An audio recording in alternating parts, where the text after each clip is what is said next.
Hello, I wanted to do the. It's a lot later. Oh dear. I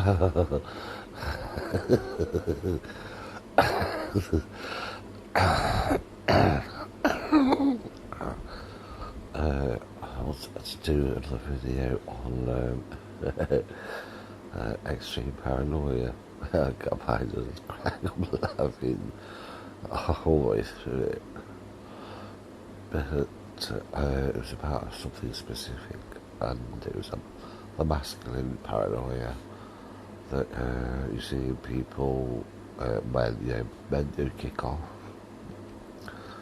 in either in hospital or in the street or whatever, in that particular way, which is directly related to their paranoia, where they sort of scream and shout and are out of control, or don't feel any control, and lash out and kick and spit and punch and kick and all the rest of that.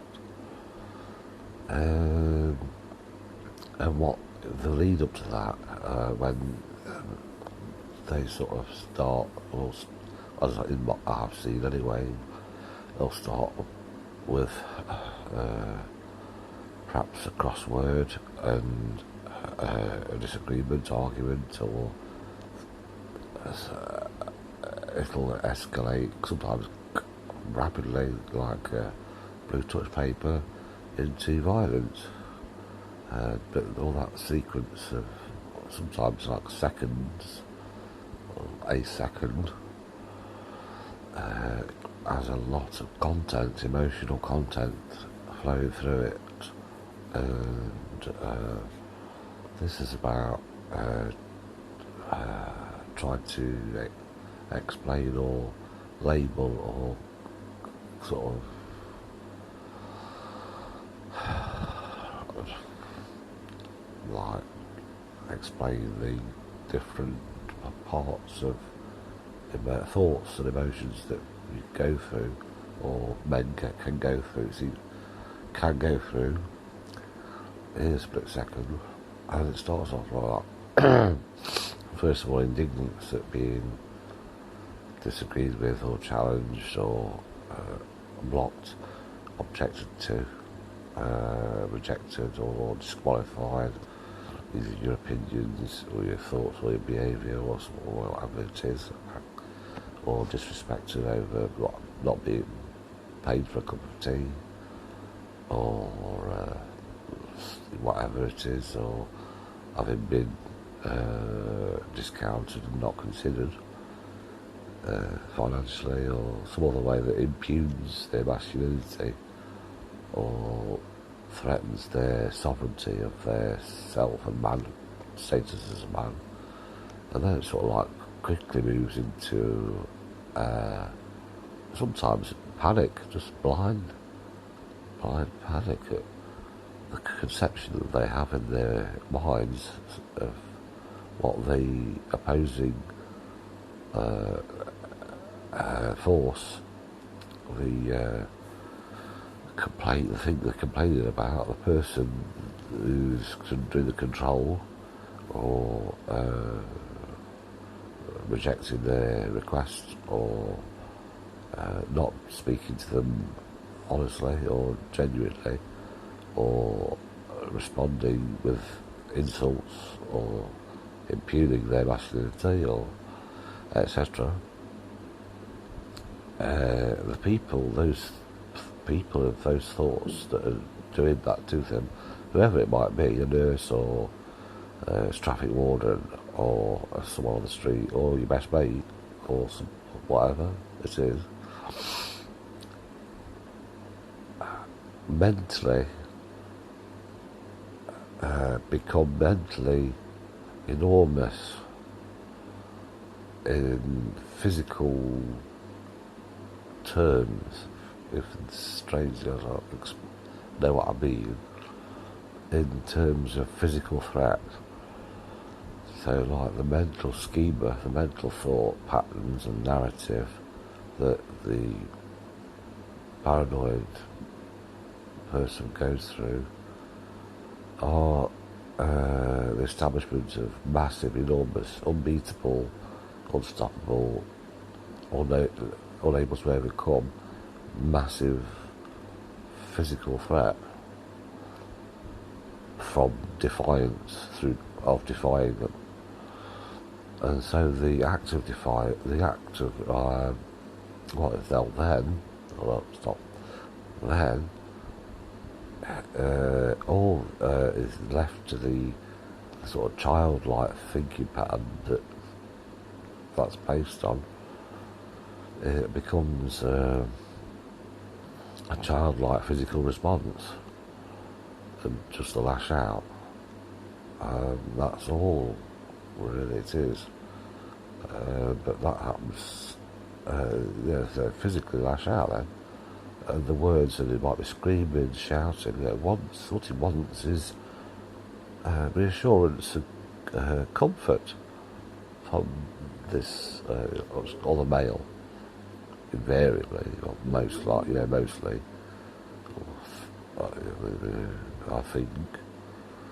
And they want comfort, they don't get any. They're not getting any. And the other person who's in the relationship, the man, may just be unable to give it or offer it. He may not have the mental development or emotional maturity to offer it, or even know that that's what you're seeking. Really, the paranoid flash thing is needing, and it's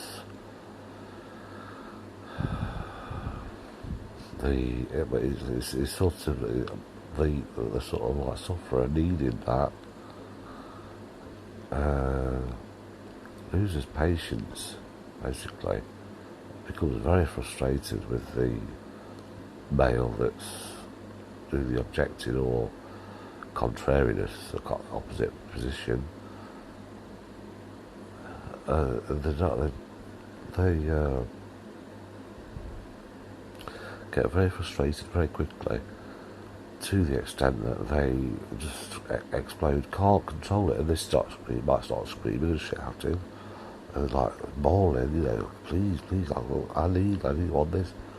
And that's what they're doing, they're asking, they're begging for comfort, reassurance and support and love and consideration, and they're not getting it, but and that's what happens. They end up smacking someone, held down, arrested, injected, etc, etc, etc. But what repeated behaviour, it repeats and repeats and repeats, because no one in care at the moment, like authorities, nursing or care staff, or certainly probably counsellors either, certainly counsellors, would offer the comfort and support and reconsideration they're seeking. Counsellors, only because it is very, very scary, and it's very, very out of context to do in a counselling room, and very threatening to a counsellor to deal with and know that they could cope with, feel confident about coping with. At the moment, sadly. But so, as I would be, I'm sure, as I would be. But I mean, in a nursing situation on a ward where there's a team and a staff and keys and doors and locks and all the medication and the rest of it, and isolation,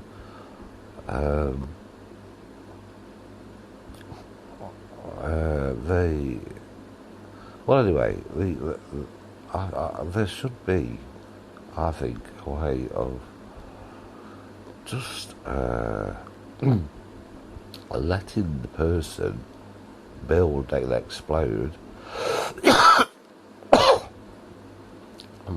Probably very often don't even lash out, though, for mental health patients, because that's what another sort of myth, isn't it, that they're violent, or we're violent. They're not, mostly not, at all. And that's part of the paranoia. It's the fear of us being violent. Pure. I've been destroyed because of it. There'll be consequences of being violent through their upbringing, and the control again that this often the person, the father, in the case of the paranoid man, would come back with, and retaliate with utter control, utter crushing of the person, destruction, mental anyway. Obviously it's perceived as perhaps physical threat as well, for an adolescent, someone who's a young adult who's, becoming themselves, and the impasse, I believe, is only possibly bridged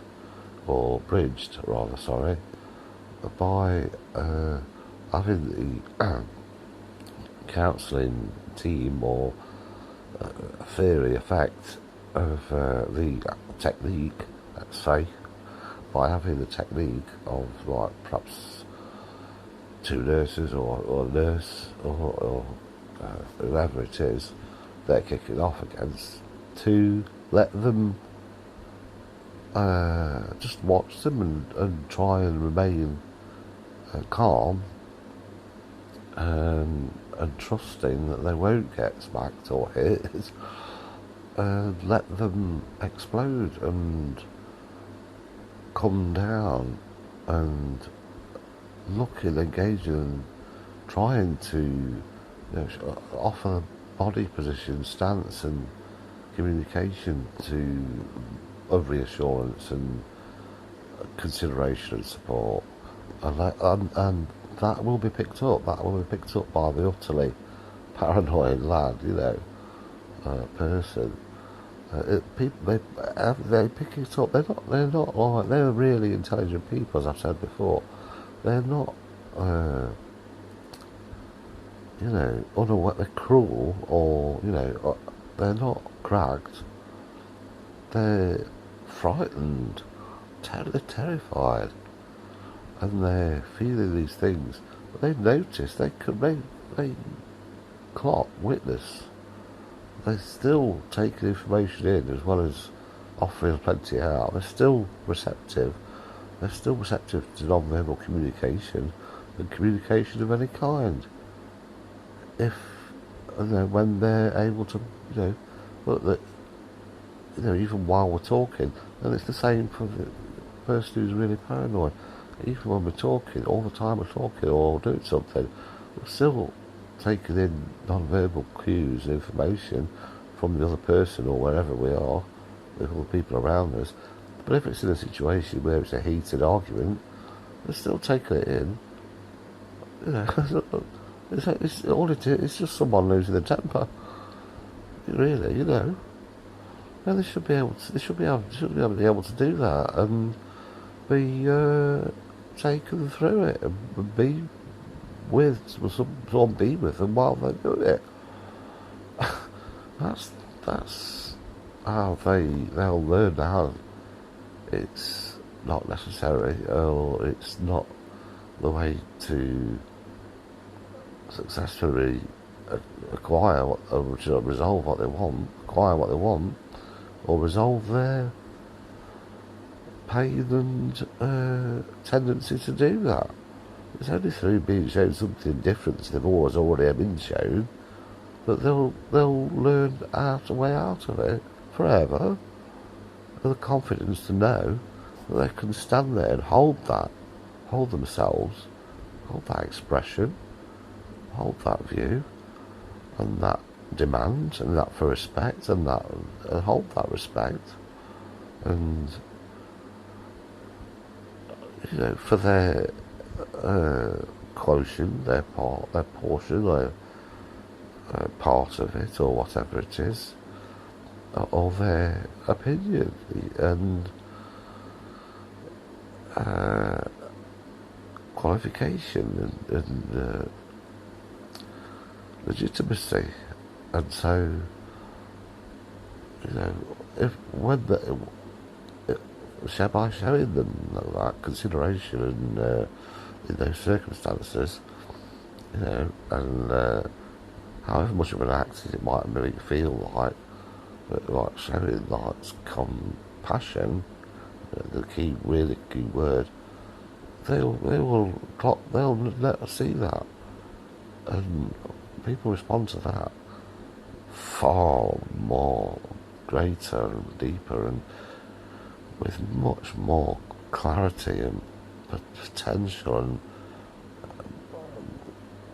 food, nourishment, mental nourishment, emotional nourishment than anything else. Certainly not injections, certainly not straps holding them down, certainly not isolation or locking up, or being sat on by 7 nurses. That's just a bad experience. That's just causes more trauma. Just causes trauma and leads to more, endless, recrimination and bitterness and depression and feelings of low self-worth and attitude, bitterness, immovable or bad attitude towards other people in general. Sometimes controlling people mainly, people who want to or seem to want to dominate them or be in charge or the man or the dad or the control. And these fellas suffer with the traumatic effects of all of that, let alone the original inability to communicate with the dad, or really usually vice versa, of the father or guardian to communicate with their son or child. Especially honestly and like equivocally, like respectfully, and offering them equality. It's very much a man thing. It's all competitive based and very bitchy in a way. Blood rights and reproduction rights and all the rest of that.